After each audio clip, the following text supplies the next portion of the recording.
देखो, आज मैं आपको एक कहानी सुनाती हूँ। एक लड़की थी। छोटी उम्र में उसकी माँ ने उसकी शादी कर दी।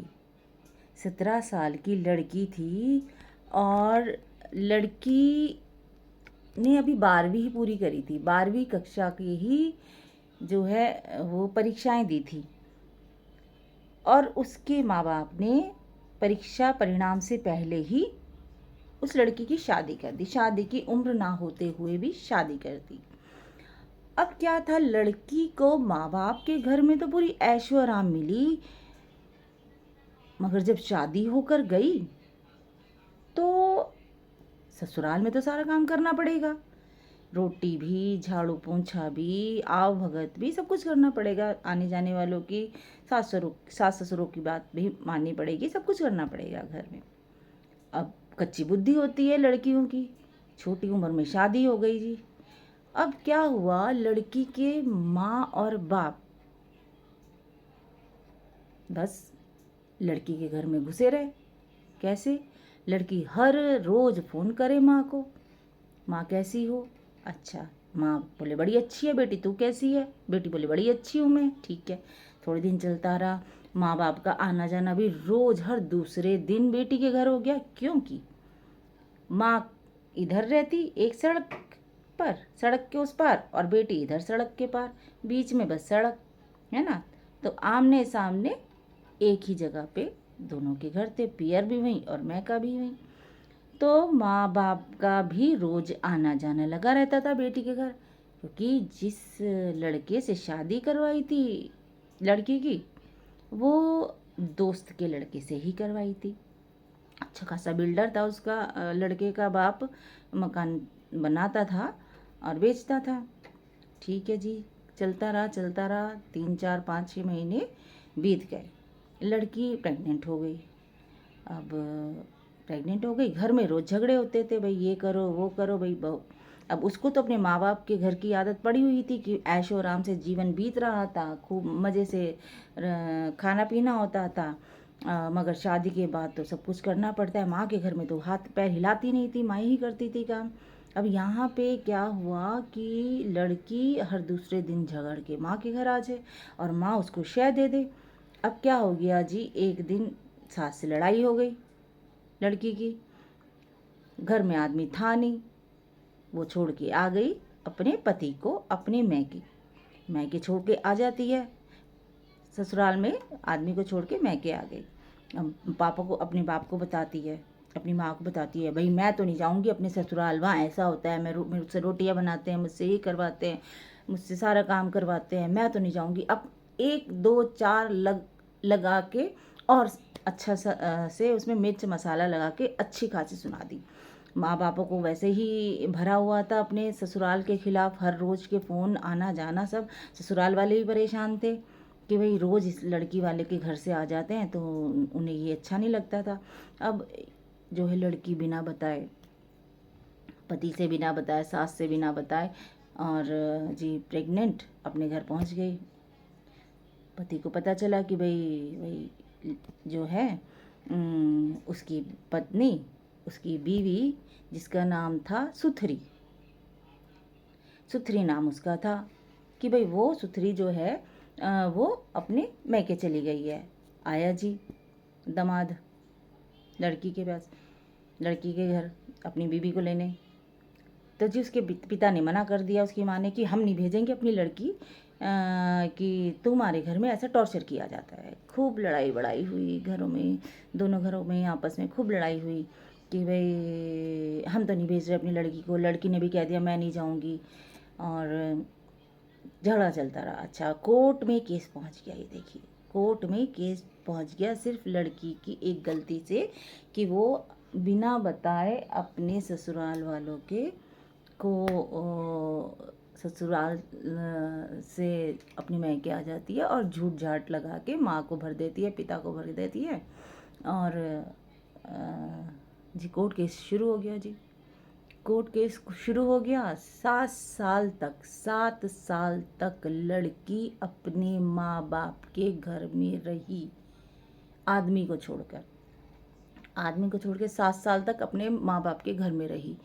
और इस बीच भाई पिता ने एक दिन भी ऐसा नहीं कहा कि चैन की रोटी खाई हो। वो लगा, कोर्ट केस कैसा होता है, हर दूसरे दिन तारीख, हर महीने तारीख, आना जाना सब कुछ परेशान बाप बेटे। मगर लड़की को के कोई वो नहीं, लड़की की सेहत और भरे जा रही थी, मोटी हुई जा रही थी खा खा के। भाई हराम की जब खाना मिलता है माँ बाप के घर में, जब पति का घर छोड़ के आ जाते हो और तुम्हें यहाँ चीज़ें मिल जाती हैं तो फिर ऐश ही ऐश है। और पति के ऊपर 10 तरह की उसने लगा दी लालचन कि पति कमाता नहीं है, पति ऐसा है, मारता है, उसकी माँ मारती है, मुझे मारती है। कोर्ट में जब केस चलता है तो ऐसे होता है। लड़की ने खूब लड़के वालों की अच्छी बैंड बजाई और लड़के वालों ने भी खूब बैंड बजाई लड़की वालों की, लड़के की माँ की, लड़के बाप की और उसको अपनी खुद की पत्नी की। अब दोनों का केस चला। अब इसी बीच भाई पूरा 100% अपने माँ बाप को अपना सर्वस्व न्यौछावर करता था। हर काम में अपने माँ बाप के खाना, अपनी बहन के लिए पूरे 7 साल तक कोर्ट कचहरी में फिरता रहा। उसने अपने लिए कुछ नहीं सोचा भाई ने कि नहीं बहन मेरे अपने घर की हो जाए। माता पिता के साथ एक इकलौता लड़का था, एक वो लड़की थी जो अपना ससुराल छोड़ के बैठी हुई थी। और उस लड़की का ये देखो, उस लड़की को था कि मेरे ससुराल वाले इतने संपन्न नहीं हैं तो वहाँ तो मुझे ऐशोआराम मिलने वाली नहीं है। और लड़की का ये था कि मैं अपने माँ बाप के घर में रहूँगी तो ऐश से रहूँगी। तो उसने अपने पति को छोड़ दिया और पति को भी कोई फ़र्क नहीं पड़ा अगर उसकी बीवी ने उसको छोड़ दिया है। अब इसी बीच हो जाती है भाई की शादी। अब भाई की शादी होती है तो माँ को तो बड़ा भी वो होता है। माँ ने तो नाक में दम कर दिया भाई का और भाभी का उसकी कि भाई शादी तो हुई जो हुई, बस दूसरे तीसरे दिन से बहू का नाक में दम करना शुरू कर दिया कि मेरी बेटी मेरे घर पे पड़ी है, तुम्हें ऐश मौज की पड़ी है। इस तरह से बहू को ताने मारना, शुरू से ही परेशान करना, शुरू से ही झगड़े करना बेटी के चक्कर में। और दूसरा ये कहना कि भैया तुम मेरी बेटी के अरमान सारे ख़त्म हो गए। भैया तो बेटों की शादी क्यों करी? जब बेटी के अरमानों की इतना चिंता थी तो बेटी की शादी ना करती। मगर बेटी की शादी भी करनी थी, एक नौकरानी जो चाहिए थी घर में, क्योंकि बेटी तो कुछ काम करती नहीं थी तो घर में तो एक नौकरानी चाहिए थी। वो आ गई थी। अब बेटी को दिखा कि भी मेरे भाई की शादी हो गई है, वो अपने परिवार का हो गया है, मुझे भी कुछ करना चाहिए। अब उसने एक दांव खेला कि वो अपने जो 7 साल से जिस आदमी के साथ केस चल रहा था तलाक का, उस आदमी से जाके मिल जाती है और माँ बाप के मुंह पे तमाचा मार जाती है। ये देखिए कितनी बड़ी बात ये इस कहानी में करती है लड़की कि अपने माँ बाप के ऊपर मुंह पे तमाचा मार जाती है और उस 7 साल से जिसके साथ तलाक का केस चल रहा था उसके साथ जाके मिल जाती है और बाप से कहती है कि तुमने मेरी ज़िंदगी ख़राब कर दी। 7 साल तक तुमने केस चलाया मेरे आदमी के ऊपर और मेरी ज़िंदगी ख़राब कर दी। तुम्हारे चक्कर में मैं अपने घर की नहीं हो पाई। यहाँ पर वो अपने पिता पर ही लालछन लगा दिए, अपनी माँ को ही गलत ठहरा दिया और अपने आदमी के साथ जो 7 साल से जिससे तलाक का केस चल रहा था उससे जाके साठगांठ कर लेती है कि भाई मैं तुम्हारे साथ तुम्हारे घर चलूँगी, फैसला करो। फैसला हो जाता है, 1-1.5 महीने बाद चली जाती है अपने घर पे। फैसला होने के बाद भी उसको अपने माँ बाप का घर ही अच्छा लगता है। मतलब वहाँ तो जब ससुराल में जाएगी फिर से काम धंधा करना ही पड़ेगा, बहू है बहू की तरह रहो भाई। वहाँ पे उससे नहीं हुआ, हर दूसरे महीने झगड़ कर अपने मैके आके बैठ जाती। फिर माँ बाप उसका फैसला करवाते, उसके ससुराल भेजते। कम से कम ये जो सिलसिला है 5 साल तक चलता रहा, जब तक उसके दूसरा बच्चा नहीं हो गया। जब 7-8 साल तक ये कम से कम चलता रहा। लड़की आती रही, झगड़ के आती रही, मैं नहीं जाऊँगी, मेरे को तलाक चाहिए, दोबारा से तलाक का केस के लिए फ़ाइल करने लगी। मगर मुश्किल होती है चीज़ें जब एक बार तलाक का केस बंद हो जाए और दोबारा से तुम वहाँ सेटल ना हो पाओ, सिर्फ इस वजह के से कि वहाँ तुम्हें सहूलियतें नहीं मिल रही, वहाँ तुम्हें खुला पैसा नहीं मिल रहा, वहाँ तुम्हें खाने के लिए पूरा ज़्यादा जो तुम चाहती हो वो नहीं मिल रहा, वहाँ तुम्हें ऐश परस्ती नहीं मिल रही। सिर्फ़ और सिर्फ इसी वजह से वो लड़की हर महीने वहाँ से झगड़ के आ जाती और अपने भाई भाभी का खाना ख़राब करवाती अपने माँ के घर में आके। 5-6-7 साल तक बहुत बहुत कुछ होता है घर में। उसके बाद जब दूसरा बच्चा हो जाता है, लड़का होता है इस बार, तो थोड़ा दोनों में अंडरस्टैंडिंग आती है, मियाँ बीवी में ठीक है चलते हो जाता है, चलो फिर थोड़ा कम झगड़े होते हैं, कम आती है। मगर अब वो लड़की की दिमाग की जो होती है ना खुराफातियाँ कि चालाकियाँ बढ़ जाती हैं, वो माँ बाप को अपने वश में करना चाहती है और कर लेती है। हर तरह से अपने माँ बाप का मन बदलती है अपने भाई और भाभी के लिए। और माँ इतनी चालाक, माँ पूरे के पूरे अपने जो है अपने रिश्तेदारों में ये फैला देती कि मेरी बेटी तो बहुत दुखी है, बहुत दुखी है, उसके सास ससुर उसको खाना नहीं देते, उससे झगड़ते हैं, उससे लड़ते हैं, उसका आदमी बहुत बुरा है, अभी भी उसको कहीं आने नहीं देता, जाने नहीं देता। हाल वो बहुत अच्छी तरह रखता था, उसको हर जगह घुमाने ले जाना, मूवीज़ दिखाना, सब कुछ करता था। मगर माँ के मुंह पर सिर्फ ये रहता था कि उसका दामाद, जिसका नाम मुकरी था, उसका दामाद सबसे निकम्मा और नीच इंसान है। और हर रोज़ वो अपने दामाद के मरने की कामना करती थी कि मतलब गाली देकर कि मर जाए, मर जाए, या तो ससुराल वाले, सास मर जाए, ससुर मर जाए, मतलब कि हर समय कोसना उसके ससुराल वालों को, और मेरी बेटी ऐश करे। बेटी का भी यही था, बेटी भी अपना घर इस तरह से करती थी। अब धीरे धीरे धीरे धीरे माँ को और बाप को अपने उसमें ले लिया। पिताजी फिर भी उसके समझदार थे, वो फिर भी समझते थे चीज़ों को। मगर माँ तो इतनी, कहते हैं ना, गंदी नीच, अपनी बेटी को भी उसने वही संस्कार दिए जो खुद में थे, जो खुद के अंदर थे। लालच, लोभ, मोह, माया, संपत्ति के साथ चीज़ें, धोखा देना, ये सब माँ की फितरत थी। और उसने कभी भी अपनी बहू को अपना नहीं समझा, अपने बेटे तक को उसने अपना नहीं समझा। पिता ऐसे नहीं थे, पिता बहुत प्यार करते थे शुरू से ही। मगर धीरे धीरे माँ ने, बेटी ने पिता से भी भाई का, भाभी का, सबका प्रेम दूर करती रही। अब स्थिति ऐसी आ गई एक दिन कि पिताजी गुजर गए।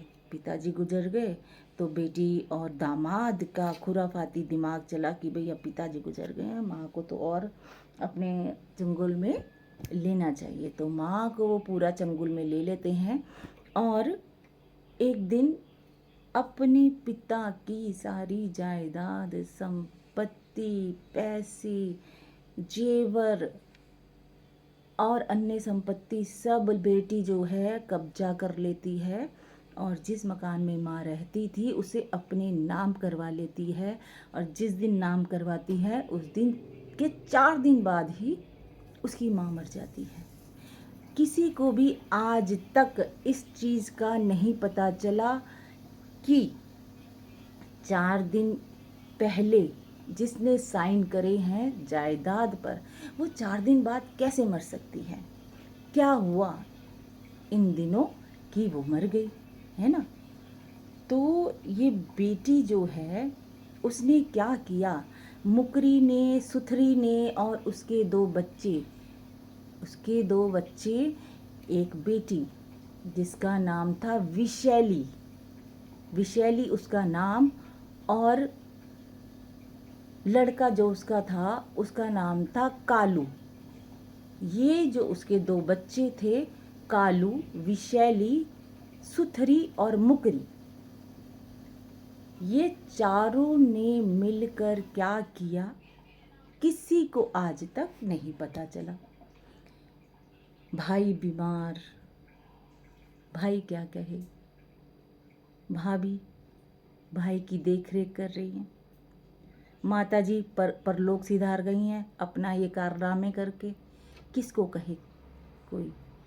तो ये जो इस तरह की बहनें हैं, इस तरह की बहनें ही कलंक हैं, कलंकित करती हैं भाई बहन के रिश्ते को, माँ बेटी के रिश्ते को, बाप बेटी के रिश्ते को, ननंद भाभी के रिश्ते को।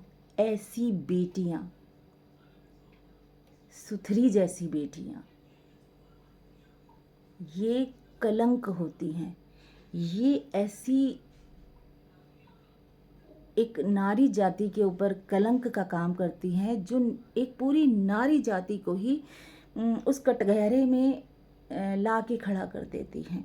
सिर्फ एक रिश्ते को ही खराब नहीं करती है एक बेटी, ये इस तरह की बेटियां, ये पूरे परिवार, पूरे समाज, पूरे देश को खराब करती है। क्योंकि जो आने वाला भविष्य है वो संस्कारों की देवी औरत से है। जब औरत ही इस तरह के काम करेगी, बहन बन के, बेटी बन के, बुआ बन के, माँ बन के, तो आप समझ सकते हैं कि क्या ये सृष्टि है, मतलब क्या समाज में संदेश जा रहा है।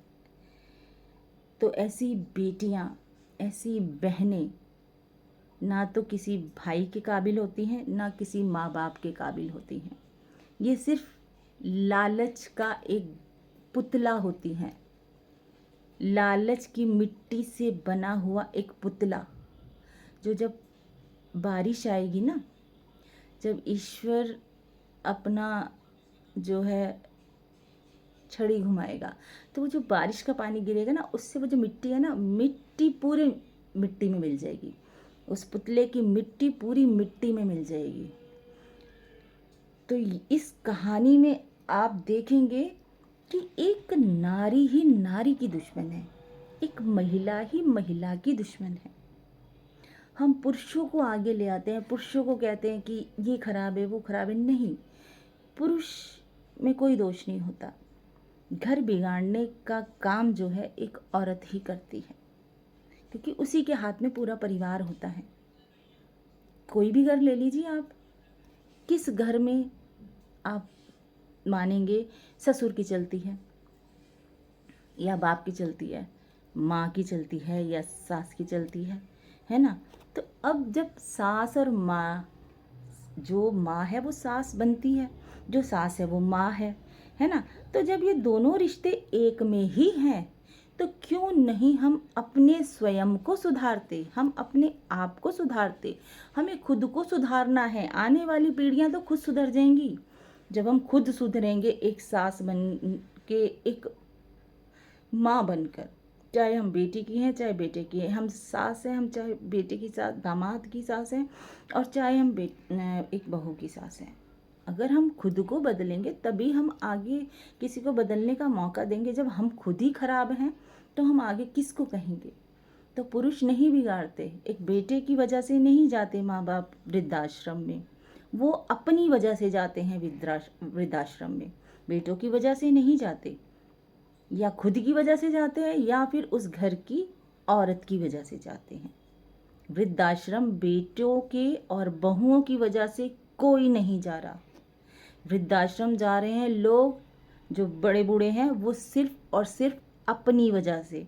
तो बहू बेटों का नाम लेना छोड़िए कि हम इनकी वजह से जा रहे हैं, वो भी किसी की बेटियां हैं, वो भी किसी के बेटे हैं, वो भी किसी के बेटे हैं, दामाद हैं, बेटियां हैं। सिर्फ और सिर्फ अगर वृद्धाश्रम में वो लोग जाते हैं, या तो जिनके बच्चे दूर रहते हैं, बाहर रहते हैं, या जिनके पास खाने को कुछ नहीं है, खिलाने कुछ नहीं है, या उनके पास बच्चे नहीं हैं, कोई बच्चा नहीं है, या ज़मीन जायदाद नहीं है, या फिर वो लोग जो अपने घर में ही बड़े होने का कर्तव्य नहीं निभाते हैं, बड़ा बन के नहीं दिखाते हैं, बच्चों में भेदभाव करते हैं, ऐसे माँ बाप ही बूढ़े होकर वृद्धाश्रम में जाते हैं।